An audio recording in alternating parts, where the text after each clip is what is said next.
पोर्टलवरती 2025च्या शिक्षक भरतीचा टॅब हवा याच्यासाठी तुम्ही इगरली वाट पाहत आहात.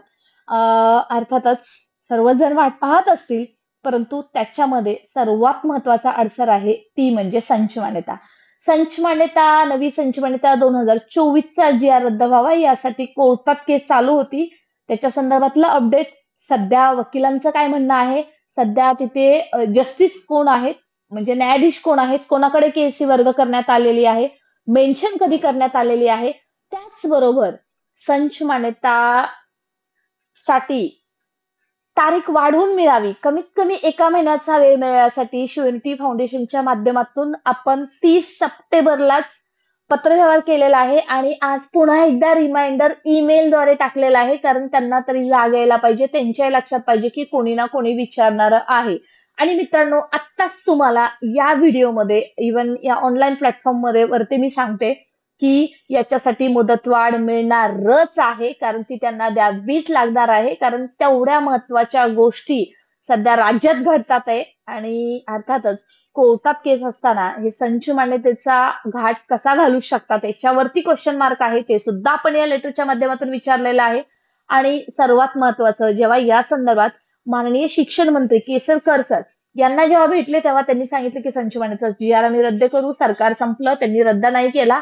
जेव्हा भुसे साहेबांना जेव्हा आम्ही स्वतः भेटलो तेव्हा त्यांनी सांगितलं कोर्टात केस आहे, त्यामुळे आम्ही काही याच्यावरती निर्णय देऊ शकत नाहीत. मग महेश पालकर सर हे लेटर कसं काही काढू शकतात की 30 सप्टेंबर 2025 पर्यंत संच मान्यता पूर्ण करण्यात यावी, आणि कारण पोर्टलला जागा द्यायची आहेत. याच्यावरती थोडंसं कॉन्ट्रडिक्टरी तुम्ही सुद्धा विचार करायला हवा, कारण मित्रांनो हे आपल्याला याच्या पाठीमागचं राजकारण आपल्याला समजून घेता आलं पाहिजे. अन्यथा शिक्षक होऊन काही उपयोग नाही, तुम्हाला फक्त वाटच बघावी लागणार आहे. कारण यांना पहिली गोष्ट की जास्तीत जास्त पदांची भरतीच करायची नाहीये, हा एक पहिला मुद्दा आहे, परंतु भरती करायला भाग पाडायचं आहे. तेच आपलं संघटन आहे, तीच आपली युनिटी आहे, तीच आपली शिवयुनिटी आहे. आणि आपण आतापर्यंत ते करून दाखवलेलं आहे आणि इथून पुढे सुद्धा करून दाखवणार आहोत.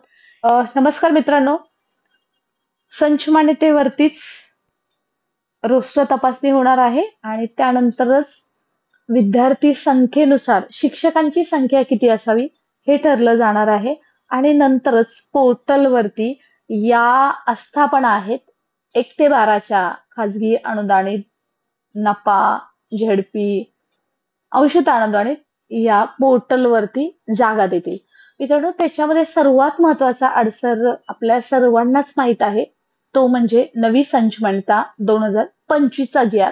आणि त्या संदर्भात आजच शिवयुनिटी फाउंडेशनच्या माध्यमातून रिमाइंडर पाठवण्यात आलेला आहे की कोर्टामध्ये जर संच मान्यतेचा GR आहे, रद्द करण्याची कोर्ट केस चालू आहे, तर मात्र तुम्ही संच मान्यता 30 सप्टेंबर पर्यंत पूर्ण करा, असं कसं काय निर्णय घेऊ शकता आणि त्याची अंमलबजावणी सुद्धा कशी करू शकता. या पुढचं त्या कोर्टचं स्टेटस काय आहे, केसचं स्टेटस काय आहे, आणि जी आपण मागणी केलेली आहे सध्या संच मान्यतेसाठी मुदतवाढ देण्यात यावी, आणि त्याच्यामध्ये जो आपण ज्या कोर्टाच्या किंवा लिगल फॅक्ट्स, लॉ फॅक्ट्स बद्दल बोलतोय, तो मुद्दा कसा आहे तो सुद्धा तुम्ही पुराव्यानिशी या व्हिडिओमध्ये पाहणार आहात. कारण मित्रांनो, संच मान्यता जर GR रद्द झाला नाही तर टॅपचा एक नुकताच रिपोर्ट आपल्या हातामध्ये लागणार आहे.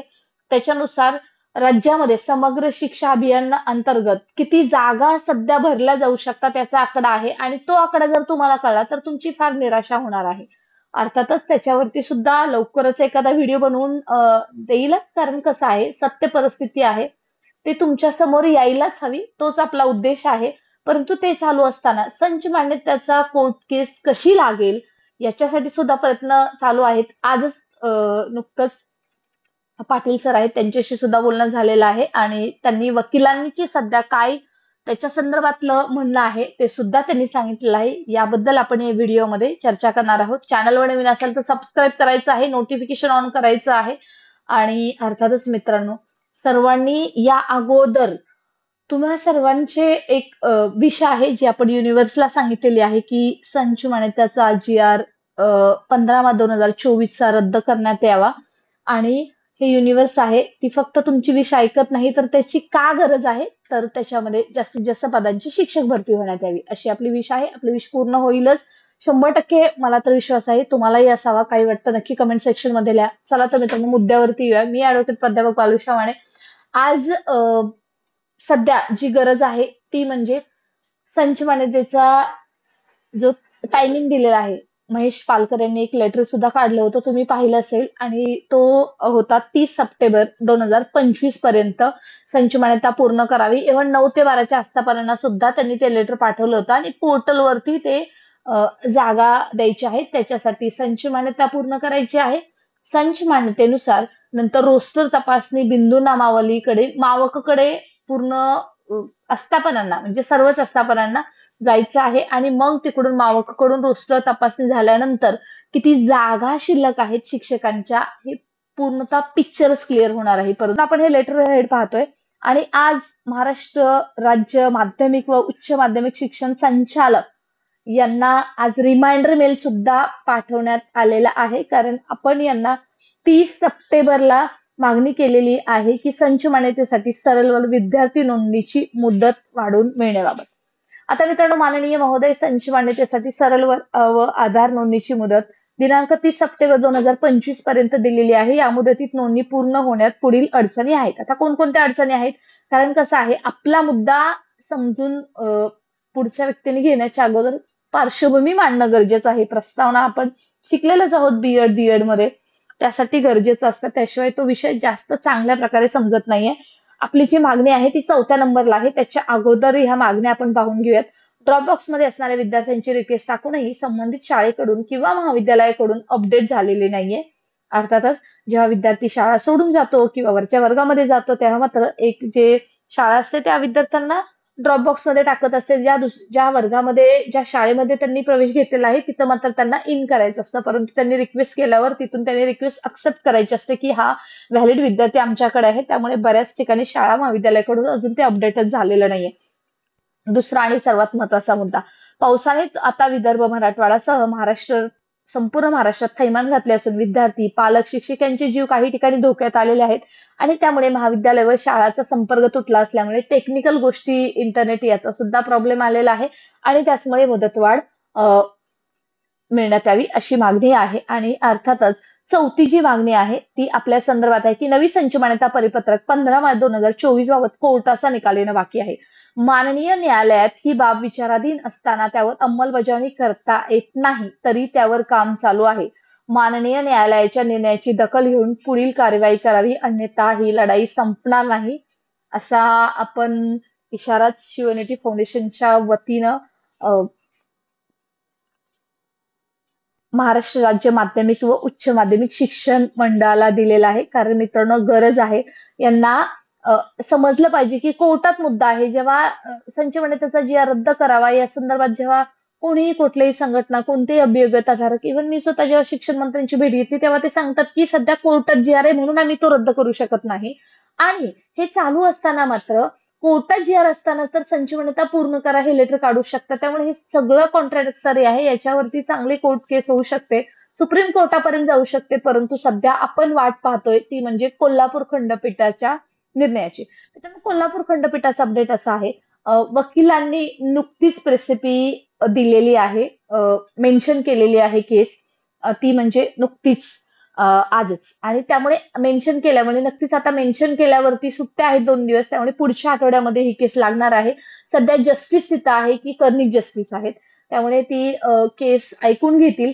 आणि येस, जसं मी पाठीमागच्या वेळेसच्या एका व्हिडिओमध्ये तुम्हाला सांगितलं होतं की थोडीशी मला साशंकता आहे की एका दिवसामध्ये ह्या केसचा निकाल लागणार नाहीये, कारण पुन्हा एकदा पूर्णतः केस ऐकून नक्कीच हे जज घेतील, शासनाला सुद्धा मांडायला लावतील आणि हे पिटिशनर आहेत ते सुद्धा मानतील. प्राथमिक शिक्षक संघटना कोल्हापूरच्या माध्यमातून ही कोर्ट केस टाकलेली आहे आणि त्याच्यामध्ये ते मांडतील. बरं, त्याला किती वेळ जाईल? तर मित्रांनो, त्याला जास्त वेळ लागणार नाही, कारण त्यांनी जे काही लॉ फॅक्ट्स आहेत किंवा कोर्टातलं जेवढी काही सुनावणी झालेली आहे त्याचं मात्र सगळं ब्रीफिंग आहे. त्यांनी या मेन्शन करताना सुद्धा त्या केसला रिजॉइंडर मध्ये मांडलेलं आहे. आता या सगळ्या कायद्याच्या बाजू आहेत, त्या तुम्हाला किती समजतात आय डोंट नो, परंतु मला एकच तुम्हाला आश्वासित करायचं आहे की जर ही मुदतवाढ मिळाली ना मित्रांनो, नाही कितीही उशीर झाला तर या महिन्यामध्ये त्यांचा निकाल लागत असतो, परंतु ही मुदतवाढ मिळायला पाहिजे. तुम्हाला काय वाटतं?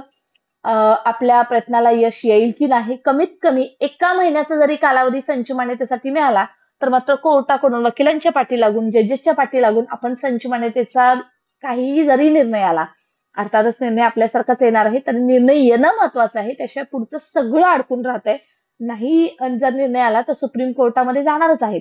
त्याच्याबद्दल वादच नाही. परंतु जर निर्णय जर आला तर आता जी काही पोर्टल भरती आहे त्याच्यामध्ये जास्तीत जास्त पदांची भरती होऊ शकते आणि जे शिक्षकांवरती अतिरिक्त होण्याची गदा आलेली आहे ती सुद्धा कमी होऊ शकते. यासाठी सर्वात महत्वाचं गरज आहे की म्हणजे कोर्टाचा निकाल लागणं. कोर्टाच्या निकालाबद्दलचं काय, संच मान्यतेचं अपडेट काय, याच्या संदर्भात कंटिन्यू तुम्ही मेसेजच्या माध्यमातून व्हॉट्सअप, टेलिग्राम, इव्हन ट्विटर ला मेसेज करून आणि इंस्टाग्रामला सुद्धा मेसेज करून तुम्ही नेहमी विचारत आहात, मेलच्या माध्यमातून विचारत आहात. म्हणून हे तुम्हाला सांगण्याचा एक खटाटोप आहे की आपण याच्यासाठी प्रयत्न करतोय. शांततेत क्रांती करण्याचा विचार आहे. आज रिमाइंडर सुद्धा पाठवलेला आहे. सो त्यांच्यावरती सुद्धा विचारणारं कोण आहे हे त्यांनाही जाणवलं पाहिजे आणि याच्यानुसार आपली मागणी मान्य होईलच. जर फक्त मुदतवाढ मिळाली ना मित्रांनो, बाकीची लढाई आपण लढणार आहोत. शिक्षक भरतीची लढाई इतकी सोपी नाही जेवढी आपण बोलतो आणि इतकी अवघड नाही की इम्पॉसिबल आहे. आपण लढण्याचा इतिहास आहे. जोपर्यंत मैदानात उभा आहे तोपर्यंत लढणारच आहोत, जोपर्यंत जिंकत नाही तोपर्यंत. अशाच महत्वपूर्ण माहितीसाठी मित्रांनो स्टे कनेक्टेड. जोपर्यंत संच मान्यतेचा एकदा GR रद्द झाला की बाकीचं सगळं त्यांना इम्प्लिमेंटेशन करावंच लागणार आहे, कारण कोर्टाची भाषा त्यांना समजते. ही वास्तविकता आहे. आपलं व्हॉट्सअप, टेलिग्राम चॅनल जॉईन करायचं आहे. या व्हिडिओच्या डिस्क्रिप्शन बॉक्समध्ये लिंक आहे. आणि हो, थोडासा पेशेंस ठेवा, धीर ठेवा. सब्र का फल मीठा होता है, देर से आएंगे बट दुरुस्त आएंगे. इसी विश्वास के साथ जय हिंद, जय महाराष्ट्र, जय भारत.